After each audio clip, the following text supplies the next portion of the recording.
Southern Oregon and Northern California. This is News 10 at 11. The National Weather Service has issued flood watches across Oregon. I'm Brian Schnee. Thank you for joining us tonight. Heavy rain has triggered some landslides and debris flows, and the risk is higher at even some of those burn areas. Now, starting in Lake County, the town of Lakeview is responding to widespread flooding in the area. Bullard and Dead Man Creeks are overflowing their banks as a result of the current storm and snowmelt. Several parts of Lakeview are flooding, including downtown streets. The public is asked, if they are not part of emergency response, to stay home for both public and emergency personnel safety. Crews are working to place sandbags tonight as the rain continues. Currently, there are not any evacuation orders in place. However, all Lake County School District 7 schools are closed tomorrow. It's been raining most of the day, raising the water level along the Rogue River. Some areas of concern along the Rogue are near Eagle Point, Shady Cove, and Agnes, who is seeing much higher levels of water. However, all are around minor flood stage, where there are expected flooding of low-lying farm and pasture land if reached by the water. Resident Eric Martin, who has lived in the Rogue Valley for just 2 years now, says he's never seen anything like this. Well, obviously you can see the flow, but the ramp at least goes down another 4 or 5 feet. So, I mean, to not even need a ramp to get your boat out here is incredible. In addition to concerns around bodies of water, flooding can also lead to power outages, disrupt transportation, and create landslides. If you do see any flooding, just remember to turn around, don't drown. It all takes about 6 inches of moving water to knock you down, or 1 foot of water to sweep your car away. For the past 30 hours, residents along the Chetco River have seen waters rise and crest at about 22 feet. While some residents were concerned, the water has begun to recede in some of those areas, allowing residents to breathe easy for now. This was the scene Sunday morning. Water rushing by and slowly rising along the Chetco River. This Monday morning, the water was dangerously higher than the 24 hours before. The next door neighbor had to get rescued because she's older and she was just completely inundated with water. I don't think anything went through the house, but she couldn't get out of the house. Bill Curry and his wife Kathy just moved up to Curry County about a year ago from Southern California. They were ready, but they thought this was out of the ordinary. Some of these rain events, this Pineapple Express that came up, is not, from what I understand, it's not normal for this time of year in Oregon. Curry County Emergency Services posted this at midnight going into Monday morning. Rain had not only caused flooding, but landslides too.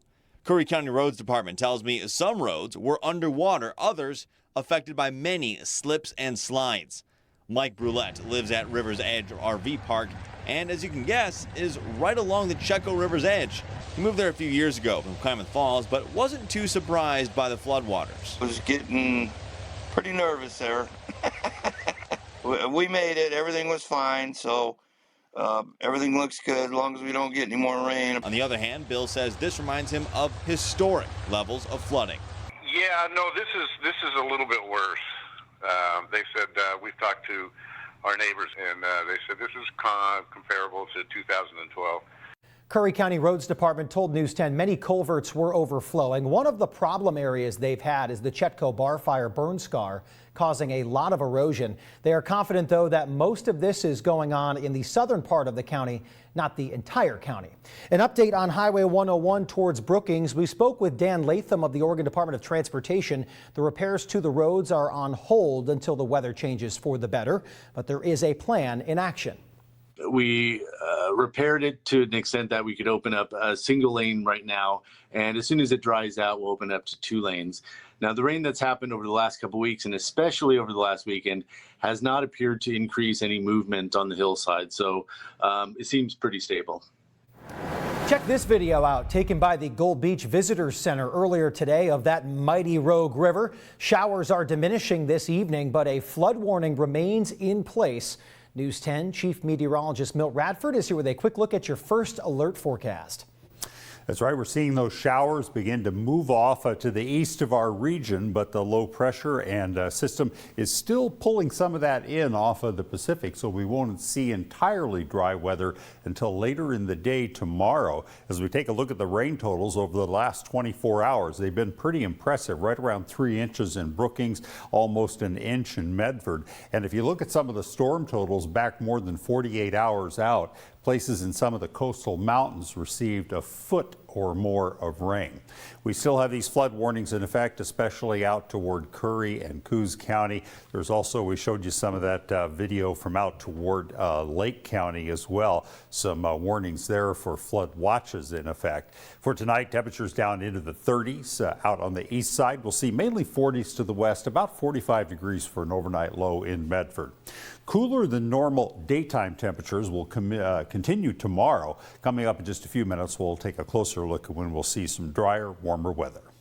Earlier today, the Clackamas River was cresting at about 21 feet. It prompted a flood warning as well. National Weather Service says we could see problems in low-lying areas between Arcata and Carver Park.